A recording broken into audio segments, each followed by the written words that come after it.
Hello, I'm John Hawkins. I'm a composer, and I'm lucky enough to be having the world premiere of my piece, Blake Visions, performed by the London Piano Quartet.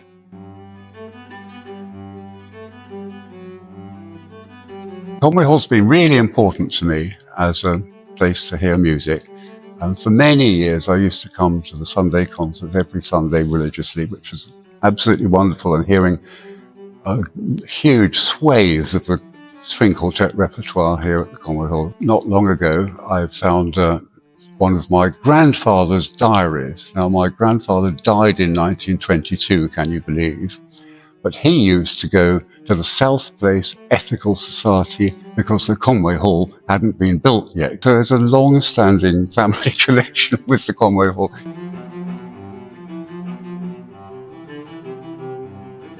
When you're writing, you're seated at the piano and you're all on your own, and you're just hoping that what you're writing will work. It is such an exciting time when it comes to life and you get the extraordinary experience seeing what you've written in your head brought out. And it's so wonderful what players bring out of that. You write a long note and it's not the same all the way through. And these performers are wonderful performers who I know from the past because members of the Piatti Quartet have played my pieces several times, and I know that all these players are just top-notch, and I'm looking forward to it enormously.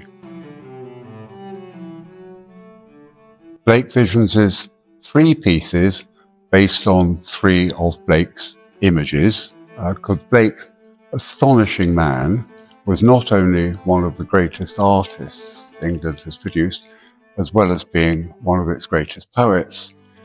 So his images are very, very powerful, very striking, and it's a joy to react to them.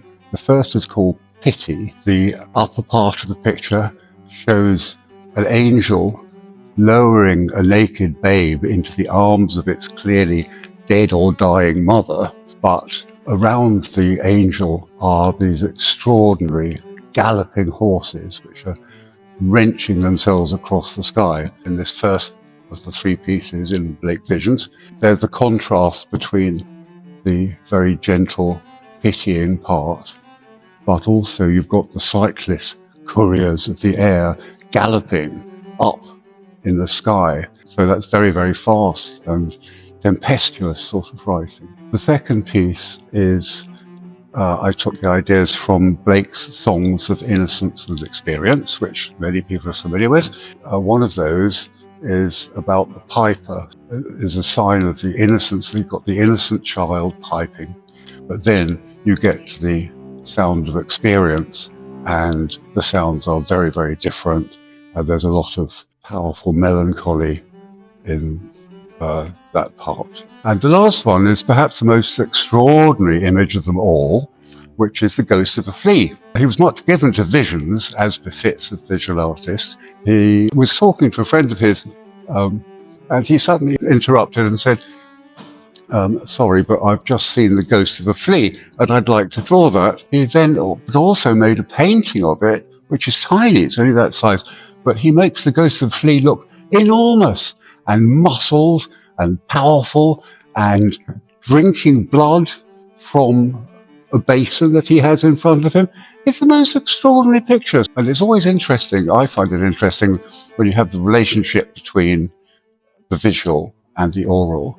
And there are many different ways of dealing with this musically, where you can juxtapose things or you can layer them. And in the Ghost of a Flea, you do get the sort of buzzing and bzzz sounds. However, at the same time, you've got this very powerful, marching, muscled self. You know, these are not simple images. They're really not.